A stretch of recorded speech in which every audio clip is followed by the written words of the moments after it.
नमस्कार दोस्तों, चलिए जानते हैं राजस्थान की 50 फटाफट बड़ी खबरों को सिर्फ 10 मिनट में। लेकिन उससे पहले आप यह वीडियो कहां से देख रहे हैं हमें कमेंट में जरूर बताएं और वीडियो को लाइक करके चैनल को सब्सक्राइब जरूर कर लें।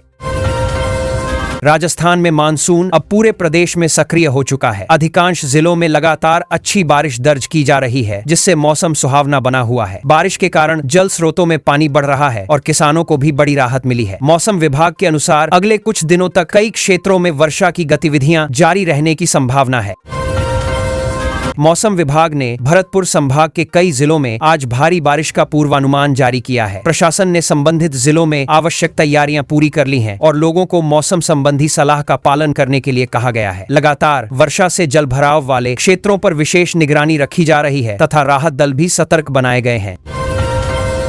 पिछले 24 घंटों में चित्तौड़गढ़ के बड़ीसर और निम्बाहेड़ा तथा भरतपुर के बयाना क्षेत्र में सबसे अधिक वर्षा दर्ज की गई। लगातार बारिश से आसपास के जलाशयों और तालाबों में पानी का स्तर बढ़ा है। कृषि कार्यों को भी गति मिली है और ग्रामीण इलाकों में मानसून की सक्रियता से किसानों में उत्साह का माहौल दिखाई दे रहा है।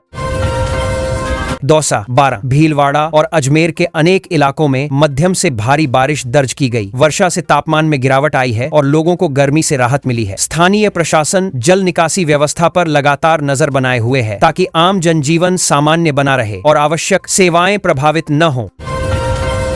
मौसम विभाग के अनुसार 11 जुलाई के बाद राजस्थान के अधिकांश हिस्सों में बारिश की तीव्रता धीरे धीरे कम होने की संभावना है। हालांकि कुछ स्थानों पर हल्की से मध्यम वर्षा का दौर जारी रह सकता है। किसानों और आम लोगों को मौसम के ताजा पूर्वानुमान पर नजर रखने की सलाह भी दी गई है।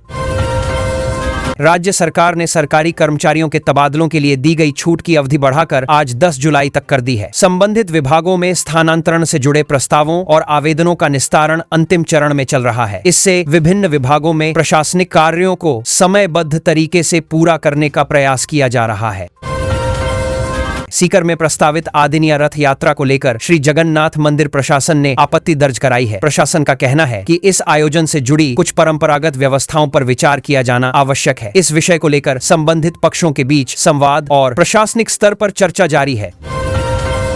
श्री जगन्नाथ मंदिर प्रशासन ने राजस्थान के मुख्य सचिव को पत्र भेजकर प्रस्तावित रथ यात्रा को पारंपरिक व्यवस्था के अनुरूप नहीं बताया है। पत्र में आयोजन से जुड़े विभिन्न पहलुओं पर विचार करने का आग्रह किया गया है। प्रशासनिक स्तर पर मामले की समीक्षा की जा रही है और आवश्यक प्रक्रिया आगे बढ़ाई जा रही है।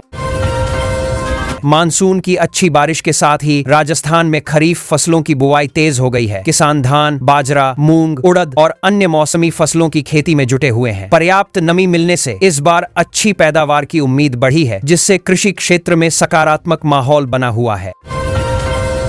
जयपुर सहित कई प्रमुख शहरों में बारिश के दौरान जलभराव की स्थिति से निपटने के लिए स्थानीय प्रशासन लगातार निगरानी कर रहा है। नालों की सफाई, जल निकासी और यातायात व्यवस्था को बेहतर बनाने के लिए विशेष टीमें तैनात की गई हैं, ताकि लोगों को आवागमन में किसी प्रकार की असुविधा न हो।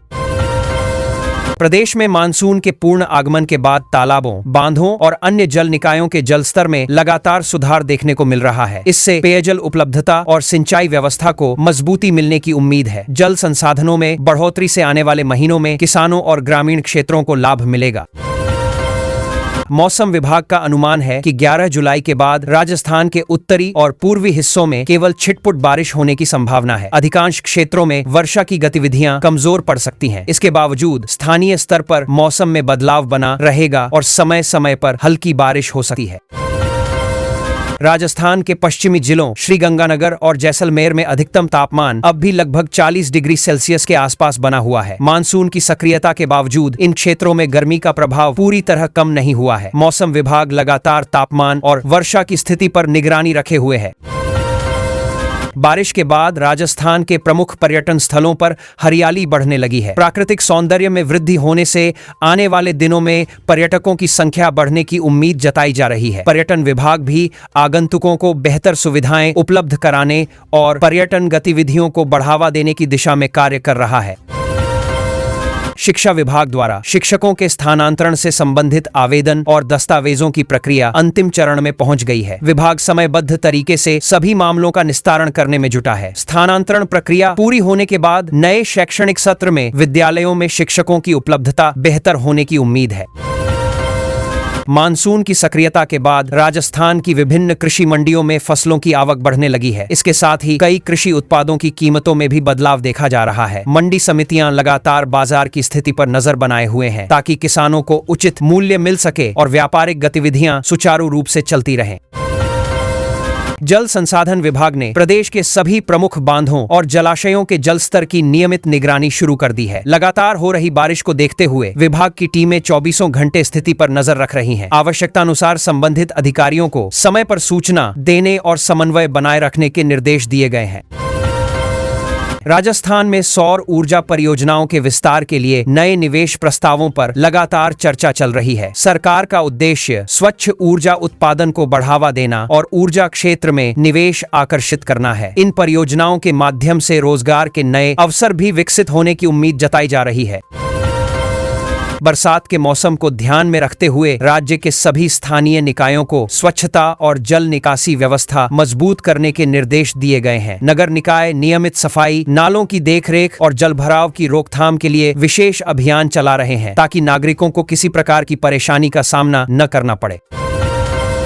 राजस्थान की बिजली वितरण कंपनियों ने मानसून के दौरान निर्बाध विद्युत आपूर्ति बनाए रखने के लिए विशेष टीमें गठित की हैं। ये टीमें बिजली लाइनों और ट्रांसफार्मरों की नियमित निगरानी कर रही हैं। किसी भी तकनीकी समस्या का शीघ्र समाधान सुनिश्चित करने के लिए नियंत्रण कक्ष भी सक्रिय रखे गए हैं। पशुपालन विभाग ने बारिश के मौसम में मवेशियों के स्वास्थ्य की सुरक्षा के लिए विशेष परामर्श जारी किया है। पशुपालकों को साफ पानी, स्वच्छ चारा और समय पर टीकाकरण सुनिश्चित करने की सलाह दी गई है। विभाग की टीमें ग्रामीण क्षेत्रों में जागरूकता अभियान भी चला रही हैं। राज्य के सभी सरकारी अस्पतालों में मौसमी बीमारियों की रोकथाम के लिए आवश्यक दवाइयों का पर्याप्त भंडार सुनिश्चित किया गया है। स्वास्थ्य विभाग ने अस्पतालों को पूरी तैयारी बनाए रखने के निर्देश दिए हैं। चिकित्सकीय टीमों को भी आवश्यक संसाधनों के साथ सतर्क रहने के लिए कहा गया है। जयपुर मेट्रो और अन्य सार्वजनिक परिवहन सेवाओं ने मानसून के दौरान समय पालन और यात्रियों की सुविधा को प्राथमिकता देने का निर्णय लिया है। संबंधित एजेंसियां सेवाओं की नियमित निगरानी कर रही हैं ताकि बारिश के बावजूद आवागमन सुचारू बना रहे और यात्रियों को बेहतर सुविधा मिल सके। राजस्थान के ऐतिहासिक किलों, स्मारकों और प्रमुख पर्यटन स्थलों पर बारिश के मौसम को देखते हुए विशेष सुरक्षा व्यवस्था की गई है। पर्यटकों की सुविधा और स्मारकों की सुरक्षा सुनिश्चित करने के लिए अतिरिक्त कर्मचारियों की तैनाती की गई है तथा आवश्यक सावधानियों का पालन कराया जा रहा है। राज्य सरकार ने ई-गवर्नेंस सेवाओं को और अधिक सुलभ तथा प्रभावी बनाने के लिए नई डिजिटल पहल शुरू की है। इस पहल का उद्देश्य नागरिकों को सरकारी सेवाएं ऑनलाइन माध्यम से तेज, पारदर्शी और सुविधाजनक तरीके से उपलब्ध कराना है, जिससे प्रशासनिक कार्यों में भी तेजी आएगी।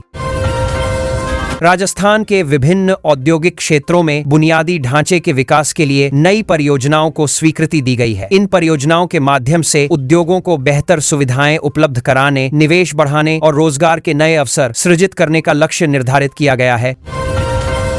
आगामी त्योहारों को देखते हुए प्रदेश के बाजारों में सजावटी सामान, उपहार सामग्री और घरेलू उपयोग की वस्तुओं की मांग बढ़ने लगी है। व्यापारियों ने ग्राहकों की जरूरतों को ध्यान में रखते हुए नई वस्तुओं का स्टॉक बढ़ाया है, जिससे बाजारों में रौनक दिखाई देने लगी है।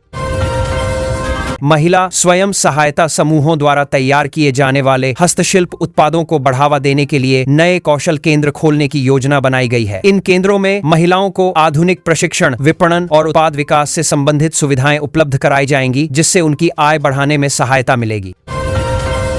राज्य के विभिन्न कॉलेजों में प्रवेश प्रक्रिया के तहत प्राप्त आवेदन पत्रों की समीक्षा का कार्य तेजी से चल रहा है। संबंधित संस्थान निर्धारित समय सीमा के भीतर मेरिट सूची जारी करने की तैयारी कर रहे हैं ताकि विद्यार्थियों का प्रवेश समय पर पूरा किया जा सके।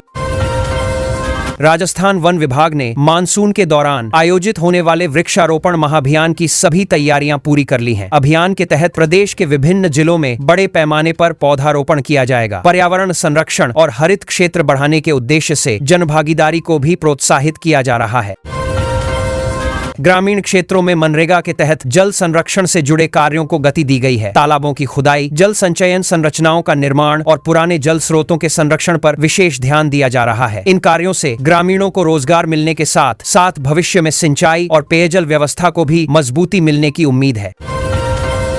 मानसून के बाद प्रदेश के स्थानीय बाजारों में ताजी सब्जियों और फलों की आवक लगातार बढ़ रही है। पर्याप्त आपूर्ति होने से कई कृषि उत्पादों की कीमतों में स्थिरता देखने को मिल रही है। व्यापारी और उपभोक्ता दोनों इस स्थिति से संतुष्ट हैं तथा आने वाले दिनों में बाजार में और बेहतर आपूर्ति की संभावना जताई जा रही है। राजस्थान के विभिन्न जिलों में खेल प्रतिभाओं को प्रोत्साहित करने के लिए नई कोचिंग अकादमियां स्थापित की जा रही हैं। इन संस्थानों में खिलाड़ियों को आधुनिक प्रशिक्षण, बेहतर खेल सुविधाएं और अनुभवी प्रशिक्षकों का मार्गदर्शन उपलब्ध कराया जाएगा, जिससे राज्य के युवा राष्ट्रीय और अंतर्राष्ट्रीय स्तर पर बेहतर प्रदर्शन कर सकें। राज्य सरकार स्टार्टअप संस्कृति को बढ़ावा देने के लिए जिला स्तर पर इनोवेशन हब विकसित कर रही है। इन केंद्रों में युवाओं को नए व्यावसायिक विचारों पर काम करने, तकनीकी मार्गदर्शन प्राप्त करने और निवेशकों से जुड़ने का अवसर मिलेगा। इस पहल से रोजगार और उद्यमिता को नई दिशा मिलने की उम्मीद है। राजस्थान के हस्तशिल्प उत्पादों को वैश्विक बाजार तक पहुंचाने के उद्देश्य से ऑनलाइन एक्सपोर्ट प्रमोशन काउंसिल के गठन की प्रक्रिया आगे बढ़ रही है। इस पहल के माध्यम से स्थानीय कारीगरों को डिजिटल मंच, विपणन सहायता और अंतर्राष्ट्रीय खरीदारों तक पहुंच उपलब्ध कराने का लक्ष्य रखा गया है।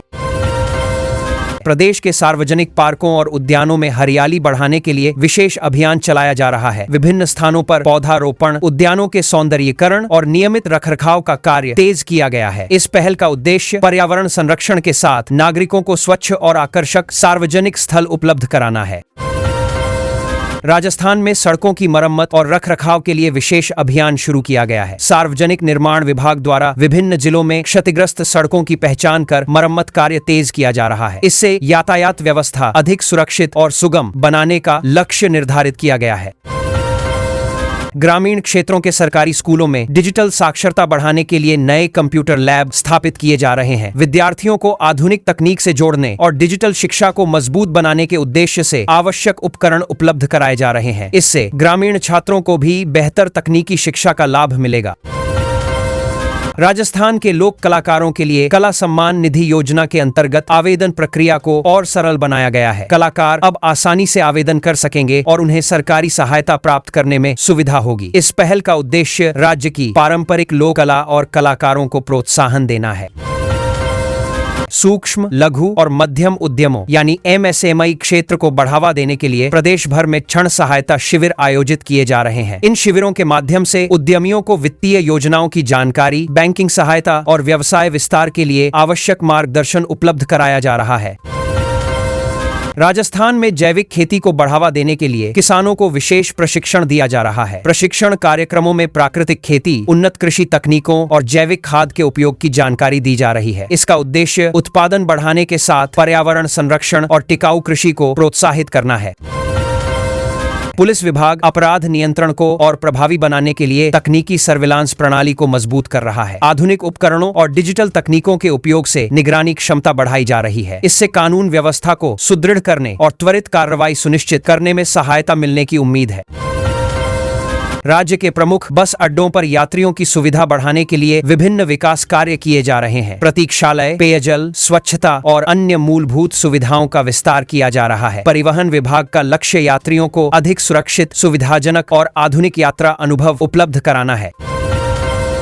राजस्थान के युवाओं को रोजगार के अधिक अवसर उपलब्ध कराने के लिए आगामी महीनों में मेगा जॉब फेयर आयोजित करने की योजना बनाई गई है। इन आयोजनों में विभिन्न निजी और औद्योगिक कंपनियां भाग लेंगी तथा योग्य युवाओं को सीधे रोजगार और करियर संबंधी अवसर प्रदान किए जाएंगे। राज्य में खाद्य सुरक्षा मानकों के पालन को सुनिश्चित करने के लिए विशेष जांच अभियान चलाया जा रहा है। संबंधित विभाग खाद्य पदार्थों की गुणवत्ता की नियमित जांच कर रहा है और लोगों तक सुरक्षित एवं मानक खाद्य सामग्री पहुंचाने के उद्देश्य से विभिन्न बाजारों और प्रतिष्ठानों का निरीक्षण कर रहा है। राजस्थान सरकार बिजली की बचत और स्वच्छ ऊर्जा को बढ़ावा देने के उद्देश्य से सरकारी कार्यालयों में सोलर पैनल लगाने का कार्य लगातार आगे बढ़ा रही है। इस पहल से पारंपरिक बिजली की खपत कम होगी, ऊर्जा लागत में बचत होगी तथा पर्यावरण संरक्षण को भी मजबूती मिलेगी। संबंधित विभाग निर्धारित समय सीमा के भीतर कार्य पूरा करने में जुटे हैं।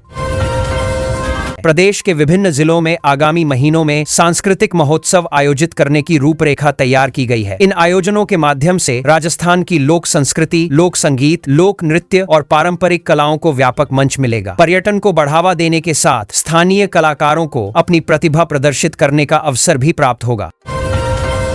राजस्थान की समृद्ध पारंपरिक कलाओं और सांस्कृतिक विरासत को सुरक्षित रखने के लिए नई डिजिटल लाइब्रेरी विकसित करने का निर्णय लिया गया है। इस डिजिटल मंच पर लोक कला, हस्तशिल्प, लोक संगीत और ऐतिहासिक दस्तावेजों का संग्रह उपलब्ध कराया जाएगा, जिससे शोधकर्ताओं, विद्यार्थियों और आम नागरिकों को महत्वपूर्ण जानकारी आसानी से मिल सकेगी।